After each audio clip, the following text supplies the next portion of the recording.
Hi guys, Justin back for day 23 of my post a video every day for 30-day challenge.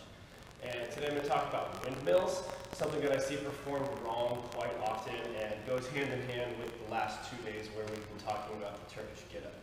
And one thing bears saying before we get into the windmill, really what we're working on, there's a lot of benefits to the windmill and the Turkish get-up, but one of the biggest ones is the strength and stability that comes in your shoulder from going from transitioning from one plane to the next. So when we begin or the weight's overhead, your arm is in this kind of frontal plane, and when we go down, either in the transition of the get-up or the windmill, our shoulder turns over, and now I'm in this side plane. So it's that transition from here, turning over, and back that is really what's so important about these things.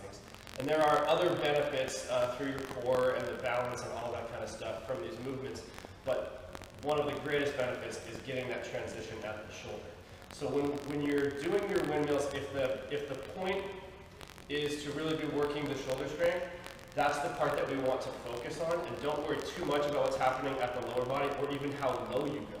I've had people that just want to work on their shoulder stability, and we've just done little baby windmills. So we'll start, comfortable-ish stance, be here, and just come down a little bit, and just get that transition, and then back up. And transition at the shoulder, and back up. And that in itself is a great way to start working into these. But once you want to start doing a full windmill, what we're really focusing on is twisting through our upper body and keeping your chest square basically to the wall across from you and keeping a nice long line from fingertip to fingertip. Okay, so we take a wide-ish stance, a little bit wider than your shoulders, turn the feet away from the arm that's overhead at about a 45-degree angle. And what we're emphasizing is keeping a straight line as we start to come down. The bottom position, I want to be in a straight line from fingertip to fingertip. I see a lot of people that want to stay perfectly straight and locked out in the legs, or want to come all the way down and touch the ground when their particular mobility doesn't really allow for it. So we go as deep as we can to maintain that nice straight line from fingertip to fingertip. I'll see people all the time want to go lower, but the chest needs to drive down like this, and then we have our shoulder back behind us. That's not really what we're looking for in the windmill.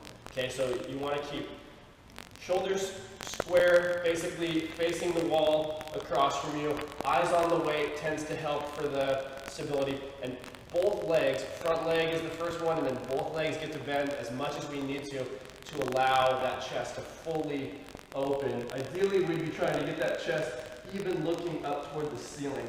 You can see that I'm relatively flexible in my hamstrings, but for me to get that real open chest, I've got to bend at the front leg here a little bit. Okay, and then of course from there, we're always focused on, when we've got a weight overhead, that nice strong wrist pointing straight up. From there, everything remains the same. And then just reaching down, keeping that chest nice and square. Not worrying about how low we go or whether you need to bend the legs, but really trying to keep that nice long line through the arms. Okay, hope that helps you hone in your windmill a little bit. And I'm looking forward to seeing you guys tomorrow for day 24. Thanks for watching.